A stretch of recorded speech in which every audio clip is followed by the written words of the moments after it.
Hello everyone, it's Shane Kanto, your Wasteland reviewer, and doing a little special review after getting a screener of Bill and Ted Face the Music. And I grew up watching Bill and Ted's Excellent Adventure and Bogus Journey a lot because my brother was a huge fan of these movies.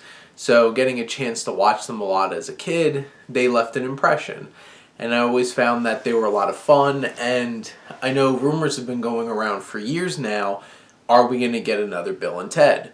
And I believe now it's 29 years after Bogus Journey came out, which came out before I was even born.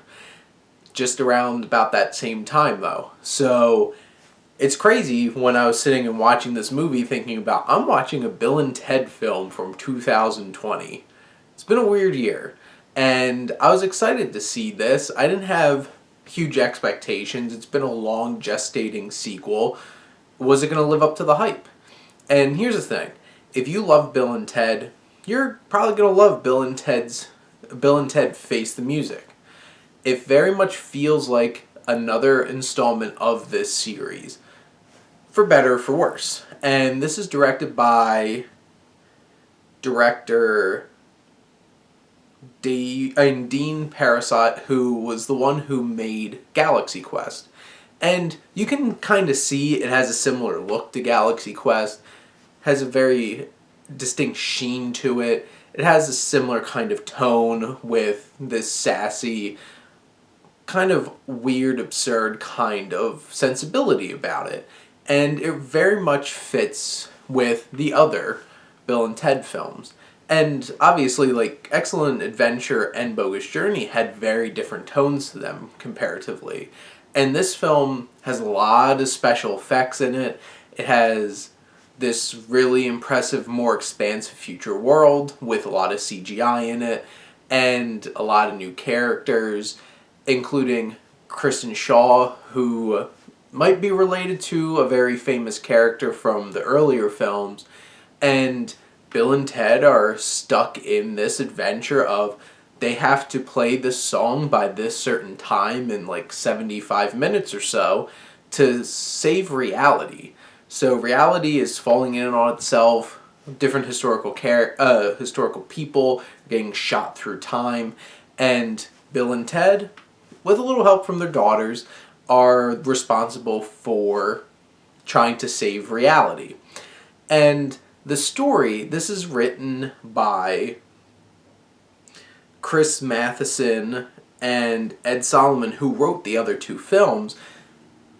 I kind of equate it to, say, Spaceballs or Robin Hood Men in Tights in terms of, like, a little bit later in career Mel Brooks, where they kind of recycle ideas. They recycle some gags, but, like, you still have fun with them because you enjoyed them the first time around. And they're earnest in this. And it's the same kind of thing where the screenplay, specifically with the premise and the story, feels a little familiar. Different kinds of gags and different kinds of parts of the plot feel derivative of the other films, but they do it in a heartwarming and fun and zippy kind of way. This has a great pace to it and has energy to it, and you're along for the ride, and you kind of get past that because you're just enjoying being back with Bill and Ted. And Alex Winter, despite looking older, feels like he never left this role. He's always been Bill. And seeing Keanu Reeves coming back as Ted after his renaissance of his career in the past couple of years is interesting, and he brings some intriguing complexity and depth to Ted's character in this film, and honestly delivers some of the best one-liners in the film. There's one particular one that had me laughing a lot, just bursted out laughing watching the film. And they're really the heart and soul of this film, and they deliver. They feel like they're still Bill and Ted, and they have those characters under wraps. And also one of the fun things about this film is you get to see them portray different versions of Bill and Ted through time, and their interactions with their future selves is a lot of fun, and those are some of the more fun parts of the film. And they're supported by their daughters, and Samara Weaving from Ready or Not plays Bill's daughter, and Brigitte,